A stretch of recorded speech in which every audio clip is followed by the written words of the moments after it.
Ladies and gentlemen, welcome to The Right Time, a Wave Sports and Entertainment original presented by Prize Picks. My name is Bomani Jones. Thanks for watching us on YouTube. Thanks for listening wherever you get your podcasts. Rate us, review us, give us 5 stars. You only give us 4 stars. I'm inclined to believe you are a hater. Also, subscribe, like, all that. Cool. Foxworth Friday. Domonique Foxworth, what's going on?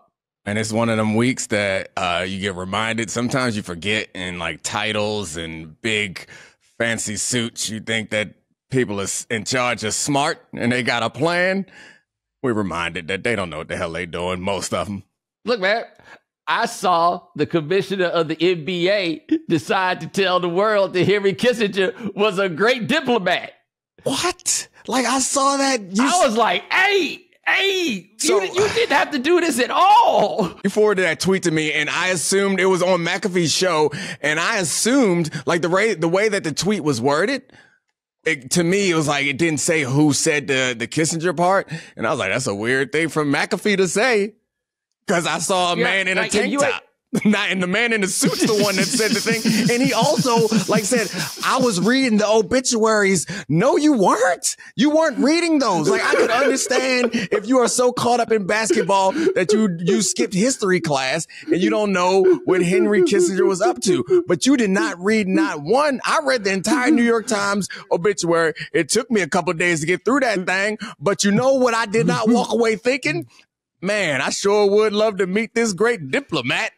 Like, they essentially said he's a war criminal. What are you doing? Yo, first of all, rest in peace to Henry Kissinger. Second of all, when the email came through for the New York Times with the obit of for the Henry Kissinger obit, I was reading it through the email.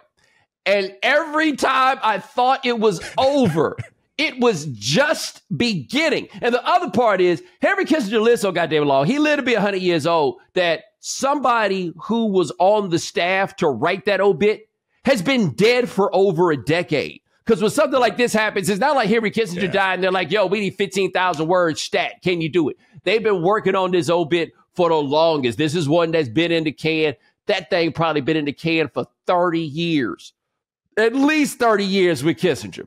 And every time I read it, I was like, oh, wow, this is still going. I didn't get to the end because it just kept going. And wow, so many war crimes. Like, there was no way around it. This isn't one of those things where, like, we're being liberal with it, right? We're being loose. No. The whole point of it, and they were being as nice as they could in the New York Times. The whole point of it basically was, wow, this guy was a really big deal, but, you know, war crimes at every turn. And Adam Silver's all with Pat McAfee. We didn't even get to the whole part about Pat McAfee being the person to ask the hard-hitting questions. But Pat McAfee being like, hey, Adam Silver, do you feel you got a role in international relations? And Adam Silver got up there and started talking about reading Henry Kissinger obits and called him one of our great diplomats and threw in I'm big on our military. I'm a big supporter of the military. And then said a bunch of stuff that had nothing to do with Henry Kissinger, nothing to do with the military. And I was just like, so, I mean, what are you doing? Shout out to Pat for asking the question. However, I don't think Pat was trying to drill you.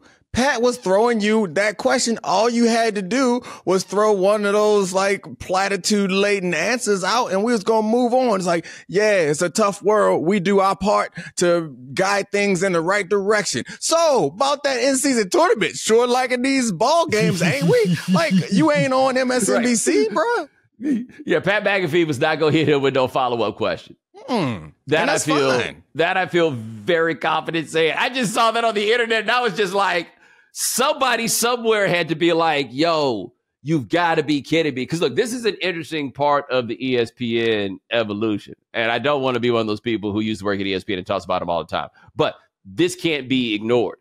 It used to be that if whoever it was, like the commissioner, if he was going to do a TV interview on ESPN, he did it on Mike and Mike. Like, that was the place for the big interviews. They get you out on radio, and there was also a television component. That would be the place to do it. Fast forward 7 years or so, you go do that now on the McAfee Show. I mean, because my assumption when I saw him on there is like, you're trying to reach a different audience. Like the people who he wanted to talk to are the people who, my assumption is why he said, I love the military, is because he was like, all right, we're going to get a little younger and we're going to skew a little bit different than what it is perceived our base is. I love the military. Shout out to me being the Kissinger of basketball. What a ridiculous thing to say. Well, let me tell you this. You're not really drawing in the youngsters by making references to Henry Kissinger. I'm just throwing that out there right now. Like, the youngsters are like, oh yeah, I've been looking for the next Henry Kissinger. I wasn't saying that's who he was talking to by going on that program. Oh, yeah. There was the opposite, I guess, of what they believe. That was what they believe basketball skews towards. Thought. Yeah. Yeah, man. Wow. We hadn't even said we was going to talk about that. And then I just remembered, oh yeah, that really happened. And wow. Henry Kissinger, who, and I don't feel bad about saying this because you know what I'm talking about here. Who is now at the top of the list on, like, he's still in the league. Oh. And you know they still in the league, but you just can't believe they still in the league. Like, not one that'll pop up. Like with Henry Kissinger, I don't think people were like, damn, I thought he was dead. Somehow we all knew, nope, he's still here. I mean, I had to be honest. When I found out yesterday that Norman Lear died, I was like, oh, he just leaving the league? See, that's a great example. That was a great example. Norman Lear, not sure people do. I knew that Norman Lear was still in the league, and damn, I lost my #1 draft pick just that fast. He's off the board, man. No, that shocked me. I mean, I know All in the Family and all Jeffersons and all that stuff that Norman Lear was a part of. And I mean, I feel like all them people have long since gone, and the person who created it was still hanging around till 101. Yep. I like to also note Norman Lear is a trick bag for me because I understand the argument of Norman Lear as progressive figure and maybe somewhat a hero of sorts. But you know what else Norman Lear was? And this is something that people don't, this is going to shock some people, right? Like the way that you can shock people when you tell them that they used to smoke on airplanes. You know, like, yeah, you would be trapped in that tube and people would be smoking. Like, I know there's a whole generation that can't believe that was the case, but it was the case. They was writing in them Norman Lear shows in the scripts, like the N-word, like Fred Sanford or George Jefferson or even one of them good timers would be good to hit you with N-word. What'd you say? It's like, hey, buddy, I know there wasn't a single black person in them rooms at all. Y'all out here living vicarious through this Norman Lear vision. Like it's a bit of that. It's a bit of that going on. It's funny. So like I've told you about this. I went on set recently for the show that I'm writing for, and I would write that word into my script, and I would receive the script back with that word taken out. Because it was like, we ain't gonna, I was thinking I could do this, but every time I put it in there, they pull that thing right out. They do not want that smoke. Apparently Norman Lear felt differently. Put it all the way in the script. Nah, man. Look, man, white people find that to be very daring and entertaining. You know what I mean? Like they, any black person it's part of the Dave Chappelle allure to them. Is that Chappelle's show was going hard on that in a way that nobody else was. And white people really, they can't do that. It's that forbidden fruit. When you were talking about the Kissinger thing, what jumped out to me is, wasn't Kissinger, I'm saying wasn't, like, I don't know. I just read all the obituaries. He was out here talking to Nixon while he was in the Democratic administration in office. And that just jumps out to me as I'm reading all these other stories about what's popping in Carolina. It's the same sort of nonsense. Obviously, I wouldn't call anybody Kissinger. I don't know why your man Adam Silver, who has been commissioning for long enough to know better, like why he would compare him to it. But it's just a funny thing to think about the way that people are ultimately, most people are self-interested. And it takes a lot, like, to build a culture, an organizational culture, and to build an institution that people are going to put the interests of the group ahead of their own. It takes a lot. It's hard to pull off. And in most situations, people will even compromise what is obviously immoral to protect themselves, to protect their job. And that's what's happening all in Carolina and a few other teams, honestly. Woo! New York. Yo, you sent the text this morning about the Hunger Games in Carolina, and I was like, damn, what the hell are you talking about? And then I went and looked it up, and I'm like, oh, David Tepper? No, don't go work for that dude. Don't go work for that dude. Like, I looked at their whole situation. It's like, oh, they're going to be doomed and terrible forever. Yeah. I mean, and he don't understand. So that's a job you take. He going to have to overpay to get somebody good. And go ahead and accept that you're ending your career on a big check. Because you're not going to succeed there unless he changes, unless all this stuff. And that's the hard thing. If he opens his eyes and sees, and he was a part of the Steelers organization, which suggests that he understands how to concoct an institution that functions normally and what you can and can't do. But it also seemed like he ain't had no power there, no pull there. Now he got his hand on the steering wheel. He going to jerk that thing all around. No, nice to say he got a good seat to see how the Steelers work. But that didn't turn him into a different person, right? Like, he a wild man who got to see how regular people get down. He's like, damn, I guess. I mean, if that's how you want to do it, cool. And here's how he's looking at the Steelers. I mean, they ain't won no Super Bowl in 15 years. Can you? That's how. And y'all gotta. So for this story in The Athletic, it's talking about how, like, Frank Reich was dealing with coaches and the general managers, texted and emailing the owner about what was wrong with Bryce Young, and now the owner is calling the head coach in to tell him Bryce Young needs to work on his footwork. And I know damn well ain't no owner got the eye to have any idea about what that boy need to be doing with his footwork. Frank Reich getting in trouble because they saying he wasn't being hard enough on Bryce Young. And I gotta say, I feel like I only hear these stories about the Afro-American quarterbacks. Remember, this is the story also about Russell Wilson. I don't know if maybe the brothers is soft, but I feel like people just really get off on the idea of seeing somebody light their black asses up in front of people, calling it accountability. I'm not really sure. But you just read through the whole story in dealing with Tepper and the way he handles everything, and it's like, oh, this is a poorly run organization. So there's a bunch of stuff in there. So the stuff about being critical of Bryce Young, Charles, the receiver, took the blame. This is the big story that they tell as an example of it, is he took the blame for a play that didn't work. Essentially, it was because the coverage was misread by Bryce, in his opinion. And Frank Reich gets up at the podium and essentially kind of blames Charks for going too deep on his whatever. The specifics don't matter.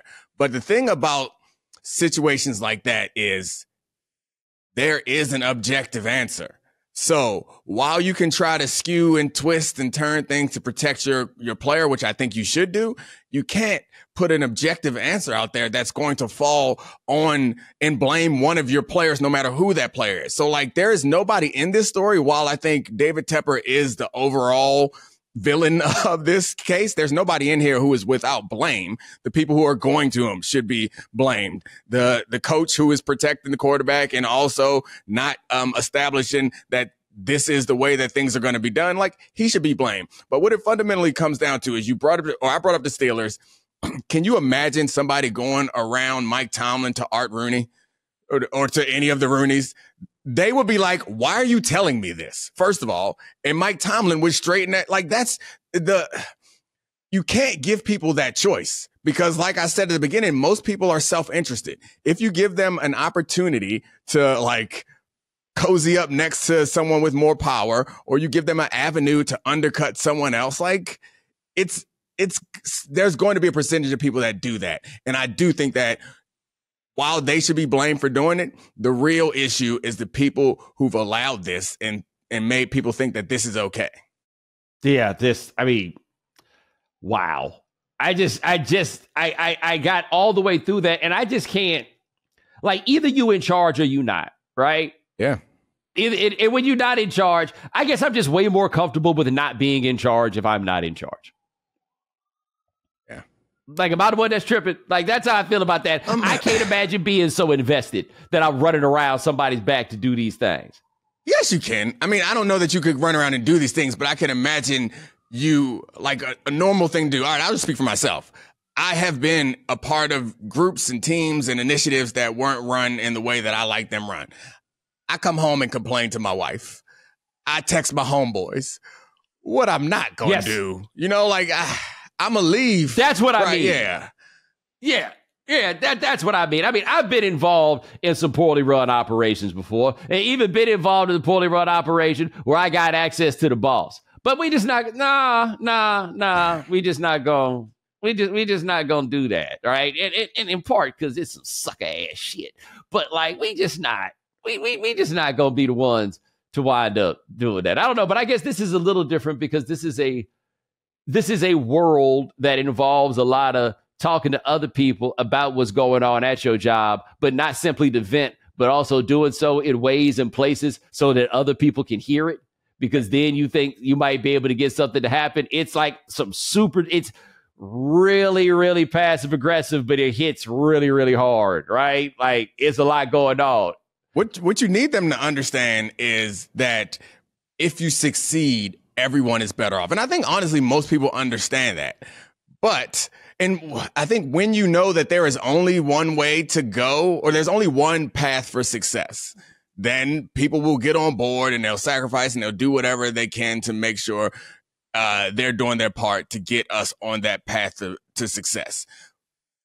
And then when there's a rough patch and they look around for an exit ramp and you've closed all those exit ramps, then they work a little harder. But the problem is you hit rough points, and David Tepper has made it clear that there are exit ramps. Like, okay, yeah, this car's going to crash, but y'all can get off right here and stick around with me as long as you tell me a little information. And of course, people are going to go the path of least resistance. If I go over here and cozy up and convince him that I'm good, that's a lot easier than fixing this roster and fixing this team and winning some games. And so that's why fundamentally it's always going to come back on Tepper for allowing this shit to happen. Yeah, because a big part in the story makes a point that I thought was interesting is that the defensive staff is largely the defensive coordinators guys, and they cool. Yep. Right? The offense, though, was a combination of Reich's guys plus Tepper guys, like people that Tepper, for whatever reason, insisted stick around. And then one of the Tepper guys was the special teams coordinator. He was named the interim coach. And the first thing he did was get rid of the rest of the right guys, got Josh McCown out of there, got Deuce Staley out of there, ran him out of town. I'm just like, oh, yeah, if you take this job, right, like think about this for a second, man. The last owner was out here asking the young ladies, telling the young ladies to let him shave their legs. And somehow things now feel a little bit more dysfunctional. Like they may have been more abhorrent before, but it sounds like the office moved a little bit more smoothly than it does now.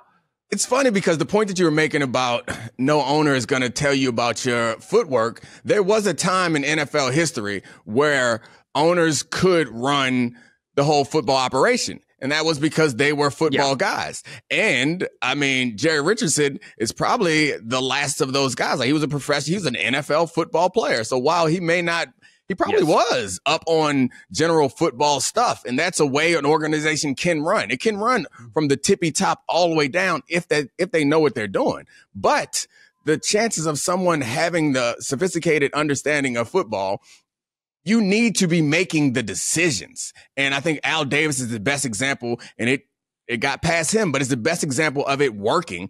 Is like he was making all of the decisions. You can't be at the top making some decisions here and some decisions there. And to your point about the collaborative staff, like a team of rivals is like a beautiful idea, and it works if you don't got exit ramps. If you tie these people together and say, y'all got to figure this out. If you all sink, you all sink. If you all swim, you all swim. But no, that's not what they did. They tied all these people together with these disparate ideas. And I do think that diversity of thought and experience can lead to some better results, but they didn't force them. They didn't tie them together. They put them in there and they're like, hey, keep an eye on Frank. Let me know what he's up to. I'm going to give him a bunch of money and suggest that I trust him, but I don't really trust him. Tell me what he need to do. Yeah, that's not going to end well ever. Yeah. Like Bryce Young got to be around there like, bro, what am I supposed to do? Keeping in mind that he was out here kicking it with Nick Saban, who, if nothing else, kept it tight. Yeah. Right? Like we keep it tight down. Who you going to go talk to at forget University of Alabama. Who you going to go talk to in the entire state of Alabama? that is above Nick Saban. There's no choice. There's nobody you can't go snitch to nobody. You cannot go around. You know what I mean? Like, it's impossible to go above Nick Saban.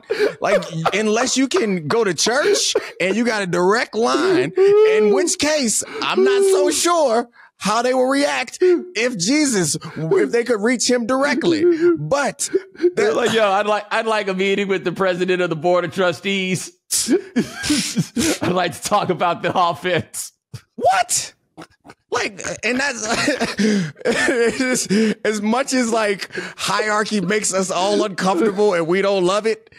It survived for a long time because it is easy.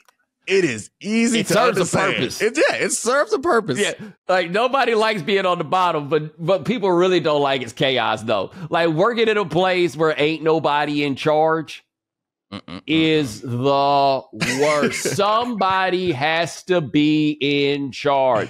Like people who are in charge but don't recognize they have to be in charge are the worst. Somebody has to be in charge here. And like, if you don't want to be in charge, that's cool. You got to hire somebody to be in charge. Somebody has to be in charge. And Nick Saban is in charge. The problem is, in Carolina, David Tepper is in charge, but he can't really be like, he got to be the in charge that put somebody in charge, right? Yeah. Like you're the ultimate in charge, but somebody else, you can't be the one that's in charge because you're not there enough. Oh yeah, you can have power, but you can't have control. Like your decision making control stops once you hire somebody. And whether you want the head coach to be running the show or you want the GM to run the show, like that's fine. And you need to make that decision. The only person that should be able to come to you and talk about this stuff is either the GM or the head coach. And you didn't make that clear to everybody else. If you got a problem, talk to your direct report. If you are a position coach and you got an issue, talk to your coordinator. Your coordinator will talk to the head coach. Your head coach will talk to the GM, who will then talk to the owner. What you can't have is people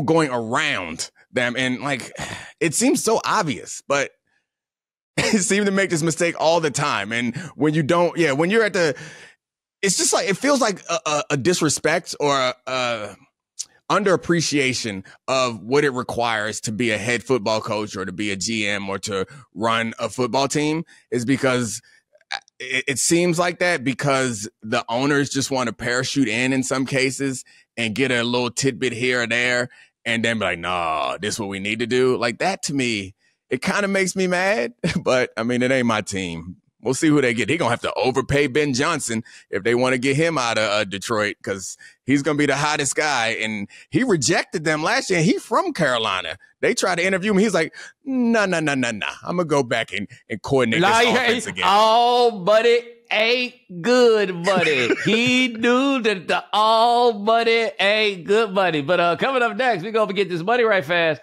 But good money, I hope. Anyway, we're going to get this money right fast, but I tell you who else might be getting fired soon.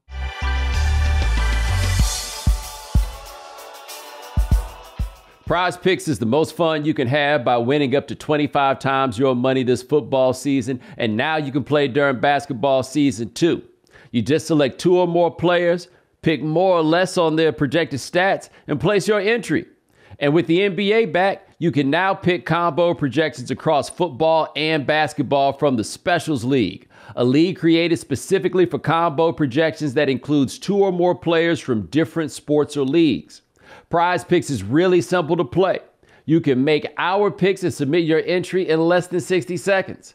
And if you stick around for the end of the show, you'll get to hear some picks from the producer Sean that can either help you win or make you fail miserably. So make sure you go to prizepicks.com/Bomani and use code Bomani for a first deposit match up to $100. That's prizepicks.com/Bomani. Prize Picks, daily fantasy sports made easy.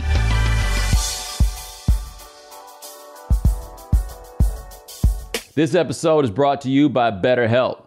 This time of year can be a lot, and it's natural to feel some sadness or anxiety about it. Whether it's seasonal stress from the cold temperatures or the holiday blues from missing your family because you're unable to travel. It can be a tough time for anyone, no matter what their situation is, but adding something new and positive to your life can help counteract some of those feelings. One helpful solution can be therapy. Therapy can be a bright spot amid all of the stress and change, and it can be something to look forward to and something to make you feel grounded. Therapy can help you learn positive coping skills and how to set boundaries within your life. It can empower you to be the best version of yourself. And it isn't just for people who have experienced major trauma. If you're thinking of starting therapy, give BetterHelp a try. It's entirely online, designed to be convenient, flexible, and suited to your schedule. Make your brain your friend with BetterHelp. Visit BetterHelp.com/Bomani today to get 10% off your first month. That's BetterHelp, HELP.com/Bomani. The holidays are right around the corner, and whether you're traveling or enjoying the time off from work, NBA 2K Mobile is the must-play mobile game for all hoop fans. This time of year is when basketball starts to heat up, and you can get unbeatable court action in the palm of your hand. Build your perfect dream team by combining legends with rookies or compete in tourney mode no matter where you are. You can showcase your skills and learn new ones while climbing the leaderboard. It's the perfect game for basketball lovers and casual NBA fans alike. Download NBA 2K Mobile free and start customizing your dream team today to join the holiday gaming fun. Download NBA 2K Mobile free on the App Store or Google Play. And use promo code Bomani Jones, one word, to receive an exclusive Shaquille O'Neal Pearl Tier card.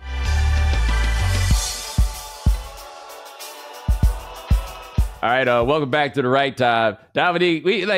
Honestly, this hasn't been a very interesting NFL season. If we were just gonna talk about the football ain't really giving us this much. I want to give y'all something. My man Tyler Dunne covered the NFL for a few people. He runs his own. He running his own operation called Go Long. You know, when I see people who making it happen, who I know do good work, I throw them a little money, but I don't always be reading. You know, I ain't always listening to the podcast, but I want to support. This time, I saw the emails came through. It was 3 in a row, and he's got a series about the Buffalo Bills and what's wrong. And the answer in 3 parts is Sean McDermott. I thought that I was kind of stepping out on a limb earlier this year. I forget which game it was, where I was like, hey, man, I think after they fired Dorsey, I was like, okay, so he's next, right? He moved out the one coordinator. They've just moved out coordinator number 2. And I want you to hear this right fast. This is from the first installment of Tyler Dunne series on Sean McDermott. He says here, is something he talking to a former coach. He says, how McDermott is quick to blame everyone but himself in defeat. That's why one coach in June began by asking a simple question. If they fail again this year, what does ownership do with Sean? 3 seconds later, he answered his own hypothetical. Next year, if they fail, who'll be the first person he serves up? Ken Dorsey. Who, as you may know, does not have a job. But anyway, got a whole bunch of stuff about McDermott not being the one to take responsibility, everything else. But every now and then, you read an anecdote in a story that's just, I got to share this.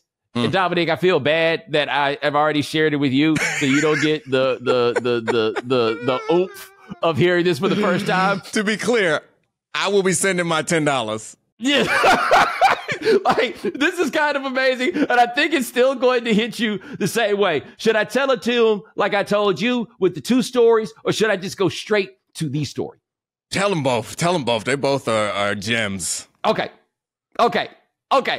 So I'm reading this word for word, Tyler. I hope this is not a copyright infringement, but I feel like the people deserve it. Take the Niagara Falls speech. In December 2021, locals will recall the news of a woman deliberately driving into the waterway that spills into the falls. She drifted down the Niagara River before her vehicle was lodged against a rock about 50 yards from the brink. McDermott studied up and pieced together a speech. The coach explained how members from the Coast Guard did everything they could to save the woman. He built up the drama. Players held on tight for an inspiring apex, and nothing. Said the woman died. End of story. The complete absence of a point had some players biting their tongues, trying their hardest not to laugh. Can you imagine being in there hearing that story? And the end of it is, can't win them all. Right? But hold on. Here we go. Here we go. And to be clear, Tyler Dunne says 7 stories confirm what I'm about to tell you. Oh, God. Okay. At St. John Fisher College in Pittsford, New York, McDermott's morning address began innocently enough. He told the entire team they needed to come together. But then, sources on hand say, he used a strange model. The terrorists on September 11th, 2001. He cited the hijackers as a group of people who were able to get on the same page to orchestrate attacks to perfection. One by one, McDermott started asking specific players in the room questions. What tactics do you think they used to come together?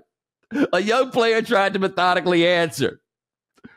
What do you think their biggest obstacle was? A veteran answered, TSA, which mercifully lightened the mood. No one could fathom this insanity. Bruh!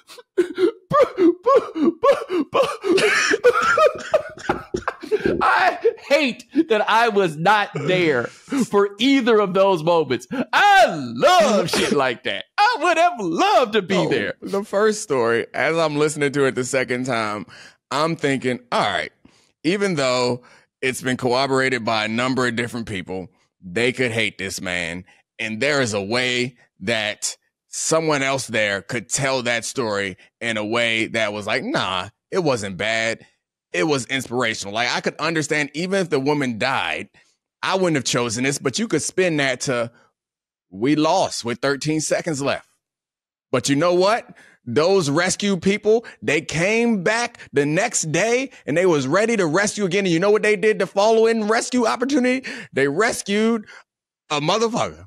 And that is okay. But then you told the second story and you don't even have to get through that thing. As soon as you said 9, you ain't even had to get the vent out. You 9, you hit the L. I was like, I'm out.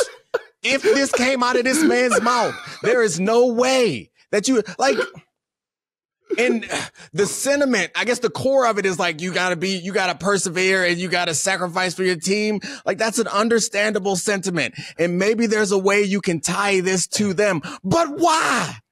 But why? There's so many other organizations. There's so many other people besides the ones that enacted the biggest terrorist attack on American soil. You ain't never heard of DJ? There you go. You ain't never heard of DJ? Right there. That's all they I'm put saying. out 2 movies a year about it. It's 2 movies a year about D-Day. Yo, put that on there. I want to know who on his staff or in the room or whatever. There had to be somebody that wanted to save him, right? Like, when I used to work with Dan Le Batard, on 2 different occasions, he was going too far with Mike Tyson. One of them was on radio. One of them was on television. Mike was not in the room, but that's not the point. Both of them were with Mike Tyson, and Mike had made it kind of clear he was not politely, but firmly, he was not appreciating what was going on. My line-stepping ass co-host is still trying to get a little more, and then finally, I had to say at some point, hey, Mike, thanks so much. Thanks so much for the time, Mike. We'll talk to you. We'll talk to you again soon. Thank you, Mike. Thank you, Mike. Right? Because I see what's happening here, and I'm like, okay, I got to stop the fight, right? Like, I got to jump in. I got to wave my hand. I got to be the one to stop it. Somebody, when McDermott said 9/11, there had to be somebody in there ready to change the subject, but football don't work like that. You have to let that man crash and burn in front of everybody, because once you get in there and save him, he ain't the boss no more. They don't do, I mean, that's how Antonio Pierce ended up the head coach in Oakland, because the boss was like, hey, let him do this. But, all right, so a couple things. One, again, I'm not off the fact that you could have chose Flight 93. You could have chose the people in there who stood, like, you could have stayed in that controversy and chose the right side. But that aside, I can't speak for everybody, but one of the reasons why I like doing this show with you is I know that you pretty good discretion when it comes to these things. And I can have these conversations with you that if I had them with someone else, I know myself, I might say a little too much. But I know that I have you there when we have these conversations, and you go finesse it and push us back in a situation where ain't nobody gonna get fired. We all need it sometimes. Head football coaches don't have it for their speeches. I've been a part of some bad speeches. Never offensive speeches, though. Like, you don't know who in that room. You don't know who been impacted by this. And it's just a terrible, terrible, terrible idea. I've been a part of speeches that didn't land. And it don't matter. We go out there and play hard anyway. The coaches think that moment is a big deal. I don't know. It doesn't matter. But you do want to give somebody, I do think for people, a story is nice. Giving them a story to grab onto is inspirational. But you want them to be able to envision themselves in that situation. And you want them to be able to identify with this. You want them to be motivated. Why in the hell? Like, you shouldn't. When we write, you get an editor. But there's also a little editor in your brain that's like, nah, homie, you can't do that. He don't have that. And he need to send his speeches to somebody else.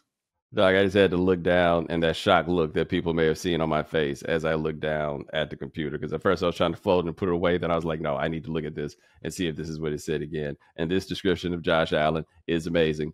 Number 17 is just a different bird. He's wired different. He's not like most of these quarterbacks. He wants to make dick jokes and run into people.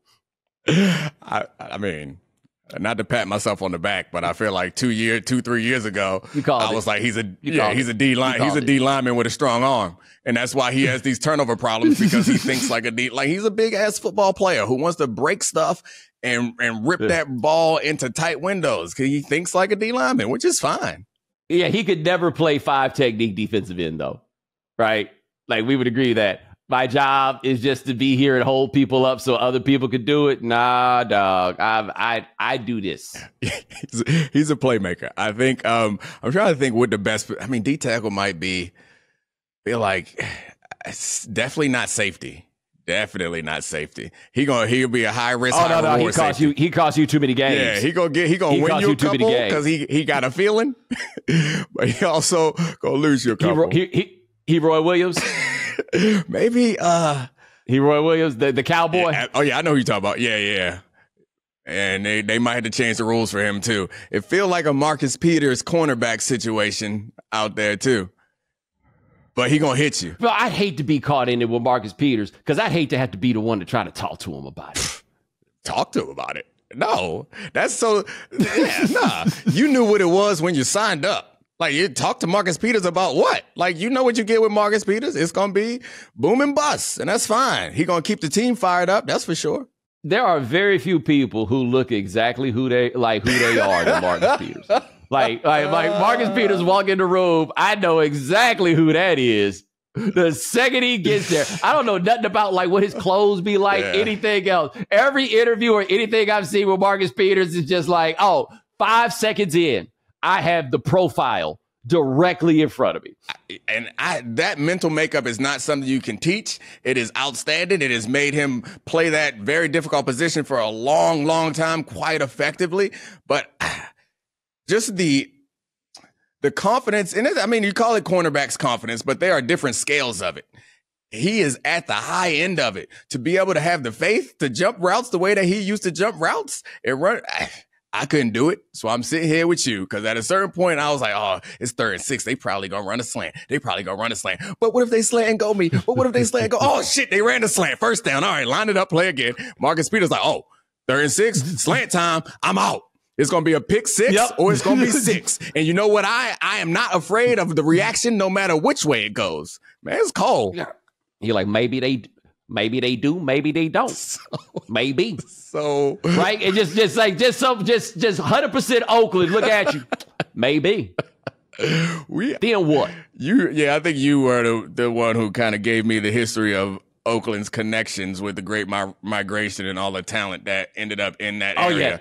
Yeah. I don't know. Texas. I don't know where Texas. I don't know where his kin is from, but he gave me the feeling that just about everybody there was black people there were connected to that. But yeah, I love him. I love watching him play. Texas, Louisiana, and Arkansas. That's basically where we getting there. Before we go, you and I both saw something that started on the internet. I guess I contributed to it a little bit. Wes Welker, who I think is hating, but basically got out here and said Tyreek Hill is better than Randy Moss. And the explanation being that Tyreek Hill can run the whole route tree. And let me be clear about something. Tyreek Hill is a Hall of Famer, right? Like, I think Tyreek Hill right now is probably the best wide receiver in the NFL. And you could try to argue against it because he's not as big as other dudes and da-da-da and everything else. But he a problem, dog. He a problem in that way. But guys, this Randy Moss thing, maybe you just had to be there. I don't know if the clips are going to do justice or whatever it is. The thing that made Randy Moss different is Randy Moss could outrun everybody the same way Tyreek Hill could outrun everybody. But on the off chance that Randy Moss didn't outrun you, no big deal. He's going to jump up and go high point that thing with timing that nobody else has. And I don't think Tyreek Hill has that. And that's no insult to Hall of Famer Tyreek Hill. Randy Moss, I've never been so definitive in my opinion on who the second greatest anything is of all time. But my Randy Moss is number 2, and it don't matter who you got for number 3. It's sturdy. Yeah, and Jerry Rice, I'm assuming, is your number 1 because of what he. Yeah. I think Jerry Rice might be the greatest offensive football player of all time. That's fair to say. Jerry Rice, the highlights are not as impressive as Randy Moss because nobody's are. I want to be fair to Tyreek Hill. So when he first came in the league, super fast, and I was like, oh yeah, super fast. Whoa, what a player. And then his second year, he's putting up big numbers. So I really broke it down. He has the acceleration, and normally you don't have both. So like as a cornerback, I hated playing against, I didn't mind playing against tall guys. I didn't mind playing against fast guys. What I hated playing against were like the shifty guys. Like, I don't know who I'm thinking, Deion Branch, like guys like that. If you have an accurate quarterback and a guy who can change directions really quickly, it's hard to stay with them. The thing about Tyreek Hill is he's both. He's incredibly fast. He changed directions really quickly. He accelerates faster than anybody I've ever seen. So you see him catch like a curl and then turn around and face up everybody and everyone's feet are still. And he is at 70 miles an hour before that. These other guys get to 30. All impressive. I will say Tyreek Hill, incredible ball skills. He can track the ball. He can jump up and win 50-50 balls. It's all incredible and great. Randy Moss is 6'5" and ran faster than everybody on the field and had the ball skills that it didn't matter. So the difference between the two of them, in hands, and he got a term. So like we still doing it today. Kids now who were born after Randy Moss retired, still my son's friends, they play a game and it's just like 3-fly essentially with a football, but they call it Moss. They just call it Moss. Just 10-year-old kids, just like, let's go play Moss. The thing about Randy Moss is we say this sometimes that you don't have to read coverages. Randy Moss will win you the MVP and you don't have to read a thing. Just turn and throw it up. Throw it up. What's the coverage? 1, 2, 3, 4, 5. I don't care. Throw it over there. Tyreek Hill will break your coverage, but Tyreek Hill ain't the guy that you can just throw it in that direction. So I'm certainly not taking anything away from him. I think his impact, I would love to see him win the MVP this year. And this may be just our bias, but what Randy Moss did to the game, I'm trying to think of somebody else who we dropped in and was like, oh, this is new. We ain't never seen this before. This is brand new. That first year of Randy Moss in the NFL. And we had heard about this Randy Moss thing, right? Yeah. And they kept telling us that Randy Moss was like, he was basically, it was like when Doggy Style came out, right? I was listening Randy to that yesterday. Caught a couple charges. Yeah. Got a couple charges. They knew he smoked weed. You know what I'm saying? Like, he was the most dangerous man football had ever seen. The same way that Snoop was seen as being the most dangerous dude ever because Snoop had that murder charge, even though nobody thought he pulled the trigger. Neither here nor there, right? Like, they were figures who emerged in that same way, but they was also immediately at the top of the game. But the difference was when Snoop did G-Thang and all them other tracks, Deep Cover, we got to hear him, right? We heard about Randy Moss. Like, he was down there doing it at Marshall. He was a Heisman Trophy finalist, but wasn't nobody really watching those games. He did it in 1AA, and then he did it in that 1 year, but we just knew about it. You'd heard that he was supposed to go to Florida State. You'd heard he was supposed to go to Notre Dame, but you didn't really see it until this Monday night game at Lambeau Field. And he looked like a man playing against children. I can't the whole year. It was like watching somebody play a video game on Pro, where you like, okay, we're just going to run all goes with that dude. And people will say, well, Randy didn't run the whole route tree. Why y'all asking Randy to run a 4? Why y'all want Randy to, why is he not running a 9 every goddamn time? I wouldn't know how to run nothing but a 9 if I was him. He doesn't run the whole route tree is equivalent to saying you don't know how to handle a handgun, but you got nukes. So? What I need the pat for? What I need the pew for if I can kaboom? Like, what he does to games, or like you telling me that Shaq ain't got a turnaround 17-footer. He don't? Damn. Right. I ain't seen Shaq's dream shake. Okay, watch him break this whole stanchion. So what? Why does this matter? It is irrelevant. Why does this matter? And I saw Wes Welker talk that run the whole route tree, and I know why that rolled off his tongue so easy. He's the receivers coach in Miami, just to be clear. But I know why it rolled off his tongue so easy, because he done said that same shit about himself, and I know he has, because I used to have people trying to get on the internet and try to tell me that somehow there was some way that you could conceive of a world where Wes Welker was better than Randy Moss. And whatever Wes Welker is better at doing than Randy Moss is, that shit is not that important. I'm just telling you right now. It don't matter that much. No matter what it is, it don't matter that much. Yeah. Imagine somebody saying, but Dan Marino can't run the option. He don't scramble that good. So that ain't what his job is. That boy, like his wonder lick ain't strong. So we don't need him to do math problems. We need him to throw that thing. He ain't reading no coverages. He know where he's throwing it, but he's going to throw it so hard and so accurately that no one's going to catch it. And we ain't going to ask him to run the QB draw. For who, for what? It don't make no sense. That rookie year. And Randy Moss fast. It's like a fast you can't explain. Because even like when you watch Usain Bolt run the 100, it's like, wow, he's 6'5". But there's a point where you look at his legs going, and you're like, oh, that's going really fast. It don't look that way when Randy Moss was going fast. All you knew was that nobody else was going as fast. It didn't seem like he was trying that hard. Like, you seen that clip of D'Angelo Hall talking about checking Randy Moss in the preseason? Yep. For those of you who have not seen it, D'Angelo Hall, who made all his money at the combine that year because he ran a crazy, like a sub 4.4 40. The Falcons gave him number 21, which they had not done, as I recall, up to that point since Deion had left. And he is playing Randy Moss, and please understand he gave him cushion. Like, it wasn't like he was out here in the preseason trying to show off on Randy Moss, but somehow Randy Moss decided he just wanted to humble this young man. Randy Moss took maybe 5 steps, threw the hand up. He hadn't even got to this dude yet. He just knew. And D'Angelo Hall, who I'm sure has never lost a race in his life, is like, cool, I got it. I got dusted, just dusted. D'Angelo Hall. I appreciate you using D'Angelo Hall as the person that you're going to talk about. I appreciate it, because I'm sitting right here and I ran a 4.32 at the combine, and I also played against Randy Moss, and I can tell you, sir, that I don't need no D'Angelo. I don't need no D'Angelo Hall video to tell me what that man could do. Oh yeah, I had a very different strategy. My strategy was, 20 and under, that's all you, Randy. You got it, player. You got it. If y'all want to go 20 yards a pop down the field, you got it. What I'm not going to be is in your highlight with you throwing your hand up on my ass. Nah. And he made Tom Brady, not that Tom Brady's not good and he wasn't great before or after Randy Moss. He made Tom Brady like legendary. That season, yes. You don't even have to. Never been like that. I don't have to tell you which season Randy Moss was with Tom Brady. Go look at Tom Brady's all his career stats. You can guess.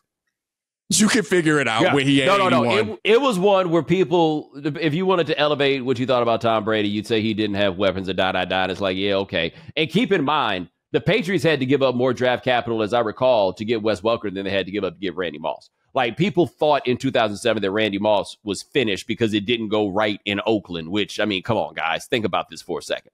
Anyway, it was the first game. Randy Moss ran past 3 people, one of whom I believe was Darrelle Revis, to catch that touchdown. And Tom Brady just heaved that bitch up there. And it was like, oh, okay. So, yeah, this Tom Brady guy is that good, and the legend of Randy Moss's demise has been grotesquely exaggerated. You watch the highlights, aren't you? That man had 23 touchdowns. 23. And I'm sure it could have been worse. Oh, 23 touchdowns. I feel like teams don't have 23 touchdowns. He had 17 as a rookie. But let us not forget, the record was 22 in 12 games by Jerry Rice. But I think I've told you my explanation as to how that happened, right? It was the strike season. He was the only one that was in shape. That's right. It was the strike season of 1987. And while these dudes is out here, we ain't never coming back. Jerry Rice still out on this hill right now. Did we talk about this here when they got the commercial with the old men in it? Whichever. Yep.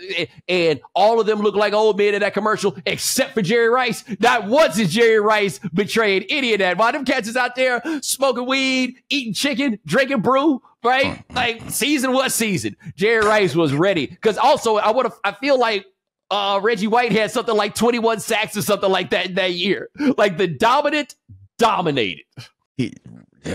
Randy still had 5 touchdowns in his final season. He did. And by the way, that was after he had a year that he did not play. And if you watch that team play a lot, which I recall doing, Alex Smith, when he had the job, did a lot of not throwing the ball to Randy Moss, and Randy Moss was still open deep.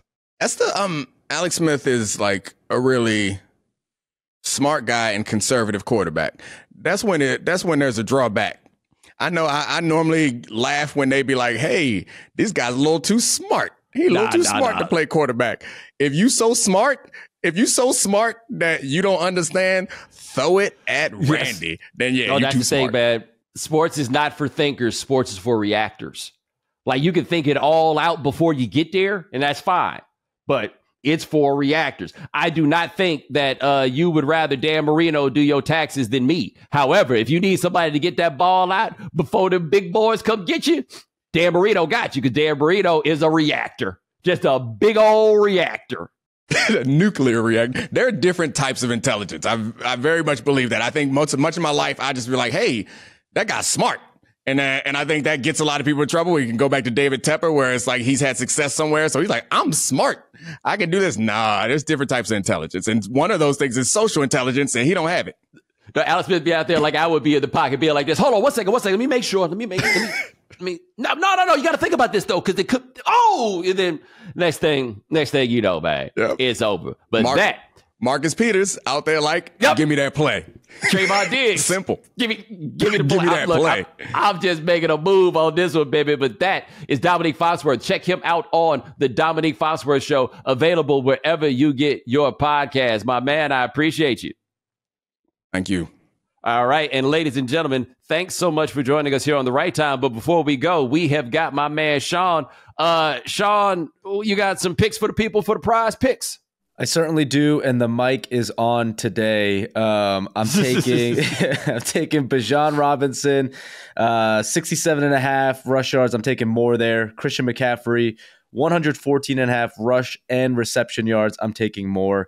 Devon Achane, 76.5 rush and reception yards, taking more as well. And Deebo Samuel, I'm taking more than 4 receptions. All right. And guys, hit the voicemail line, 323-596-7767. Ask anything. I'll try to highlight your questions. 323-596-7767. And that is Sean Yu, who handles everything behind the scenes. Thank you, sir. Remember to follow The Right Time. Subscribe, like, rate us, review us, give us 5 stars. You only give us 4 stars, I'm inclined to believe you are a hater. We'll talk to you guys in a couple of days. Take it easy.